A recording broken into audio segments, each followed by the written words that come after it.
ভারতের প্রতিরক্ষা প্রযুক্তির ইতিহাসে ব্রহ্মোস একটি গৌরবময় নাম, সঙ্গে জড়িত রয়েছে আমাদের উত্তর পূর্বাঞ্চলের কথাও। এটি শুধু একটি ক্ষেপণাস্ত্র নয়, বরং ভারত রাশিয়া যৌথ সামরিক সহযোগিতার এক সফল উদাহরণ।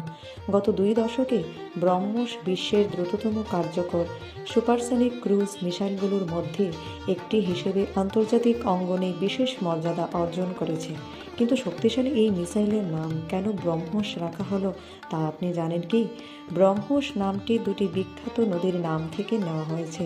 আমাদের উত্তর পূর্ব ভারতের অন্যতম বৃহৎ ও ঐতিহাসিক নদী ব্রহ্মপুত্র এবং রাশিয়ার রাজধানী মস্কোর মধ্য দিয়ে প্রবাহিত মস্কোভা নদীর নামের প্রথম অংশ একত্রিত করে তৈরি হয়েছে ব্রহ্মোস, যা ভারত ও রাশিয়ার যৌথ প্রযুক্তিগত অংশীদারিত্বের প্রতীক। নামের মধ্যেই রয়েছে দুই দেশের সহযোগিতার বন্ধন।